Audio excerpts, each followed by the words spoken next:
The Financial Times has described Frank Aquila as one of the most influential and high profile merger and acquisition and corporate lawyers in the US. And he has played a role in many of the largest and most complex deals lately. So, Frank is with me today to talk about the M&A field right now. And you've spent your entire career at Sullivan and Cromwell. So, what was it about the firm that drew you to them and then enticed you to stay with them for so long? Well, in large part, what drew me to Sullivan and Cromwell is exactly what has kept me there, which is really the fact that although we may not be the world's largest law firm, we're a pretty big law firm. We don't silo people. We give people the opportunity to do lots of different things. I didn't go to Sullivan and Cromwell to become an M&A lawyer. And while most of what I do is M&A, I also do a lot of corporate governance. I advise a lot of boards, C-suite executives, and things like that. It really gives me a range of things that I can be useful with. And I work with really great colleagues who are terrific lawyers. So that's why I went, and that's why I've stayed. I love that. I've worked for companies where you are kind of siloed, but you're learning new things all the time, meeting new people, and oh, that's really exciting. Always, Yeah. always. Now you have over your career advised or been a part of some very large deals. Which ones stand out to you, and why, and what lessons have you learned over that time? So one thing I've learned is that sometimes the largest deals, they may get the headlines. They're not always the most important deals. Sometimes you'll do a relatively small transaction for a company, and it really helps to transform that company because they have old technology, or they're in an industry that's being disrupted. And by bringing in another business that maybe is adjacent to it, or in a vertical to it, allows them to take the two businesses. And this is going to sound cliche. It's 2 + 2 = 5, and so that really is something that is very interesting. The big ones are great to work on because you see it on TV, you see it on I was going to say the newspaper, but on your phone every day. But it's sometimes these smaller ones that really change companies. Ooh, you feel like they're more consequential. I Exactly. guess some of these. Absolutely. How has the M&A environment changed over your time? So the analogy I've always used is that M&A is uh, basically like chess. And there's a lot of different moves, you can make. The board has gone from sort of a single tier to a multiple tier. And today you're dealing with regulatory issues, you're dealing with cross-border issues, and it's just become really much more complex. So the processing of the deal is very much the same, but the advice and the experience you need to bring to the clients is much more multifaceted today. Okay. And what's your philosophy in terms of negotiating these complex deals? I mean, in terms of boldness, strategy, is a science, art, combination of everything? It's a bit of a combination. One thing I'll tell you is that the bold moves get you headlines. The more thoughtful, tactical approaches are what get you deals done. And I think that sometimes in transactions, people think I have to win every point. And I'll be honest, I've seen lawyers, bankers, CEOs who feel they need to win every single point for it to be a good deal. The reality is, and this is something I try to do, and since I represent buyers and sellers, I have a pretty good understanding of what motivations you have on different sides of the table, is I try to understand what is it that the other party wants out of the deal? What is it that we can concede that's high value to them, but low value to us?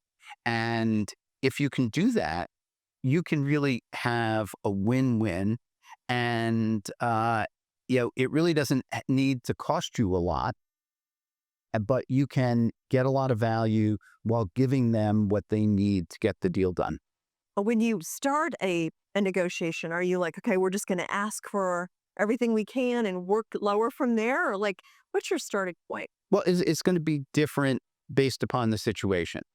Obviously, if we're in an auction situation where we know that there are 5 or 6 companies lined up to buy the target company, in that situation, we're going to say, okay, what are our priorities? What are the things that we would walk away from this deal if we don't get? And we probably will signal that relatively early and say, these are the things we need to come away with, and we're willing to pay for that. And we want this deal for strategic reasons, but we feel that we need to accomplish certain things. On the other hand, if it's a one-on-one negotiation and there's a strategic reason why the company on the other side needs to do the deal, or a financial reason that they need to sell a subsidiary or sell a business, we are probably going to take a more aggressive viewpoint and an aggressive stance in the negotiations. So, the thing is, you can't, and I think, this goes back to whether you're processing in a deal or you're really adding value to the client. You're adding value to the client if you're, you know, really analyzing the situation and doing something which is going to uh, get them not just what they need, but what really is adding value for them. Yeah. What are some of the forces that are shaping M&A today? Is AI having an impact? We've seen a lot of consolidation lately. How are those playing? AI is changing the world. And so definitely it's changing M&A. It changes M&A in how companies source potential targets, how they do their due diligence and their analysis of a transaction. AI is disrupting sectors. So therefore, you need to do transactions because the sector is being disrupted.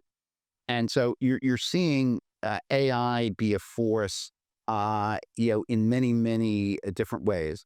Other issues are the cross-border macroeconomics, macro political issues. I mean, obviously, tariffs and trade wars are big factors. And mm, then, and this relates a little bit to AI, but it's broader than that, is just the cycle of change is so much quicker. Everybody's on a 24/7 cycle now, and products come in fashion and out of fashion much more quickly. And therefore, companies that are successful, they either need to innovate faster than they've done in the past, or they need to make acquisitions to make up for that. Yeah. Does AI help at all doing some of the kind of grind work that maybe people used to do at a law firm? It does. In my view, is it frees up younger lawyers to do real legal work. And, it's sort of like, spreadsheets.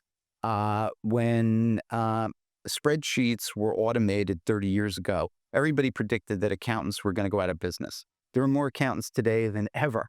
And the reality is that accountants do much more interesting work because the work that they really didn't care to do is all automated. By a machine, yeah. Exactly. So it allows lawyers, it allows bankers, it allows business people the time to think and do other things rather than just doing the mechanical things. Okay. What advice would you give to young lawyers or deal makers to prepare them for the future? The first thing is try to work with as many different people and as many different types of transactions and even non-transactions that expose you to different industries. Sometimes young professionals or young business people think, oh, if I get to work for this particular person. I'm their mentee. And that's a good thing, being somebody's mentee. But if you work exclusively for that person, you're really narrowing your future. You want to be working for a number of different people with a number of different people and exposed to as much as possible early on.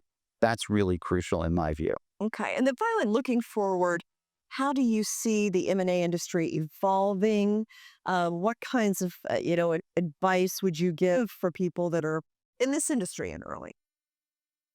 I think the main thing is to look at, what the M&A environment was in the past and recognize, number one, you're not going to see what it was in the 80s and the 90s and the early 2000s.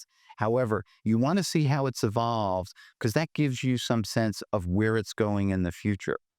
And think about how you might be able, as a leader in M&A, to put your fingerprint on it, your signature on it, and have impact. And that's not going to happen overnight.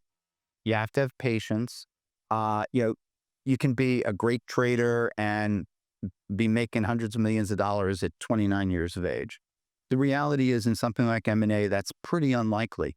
But you know what? If you're patient, you can be very successful, and not particularly old when you are, but you need to get that base experience first. Yeah. Okay. Very interesting and good advice, not just for lawyers and deal makers. I think a lot of careers could use this advice. So, Frank, thank you so much. Great seeing you. Yeah. Take care.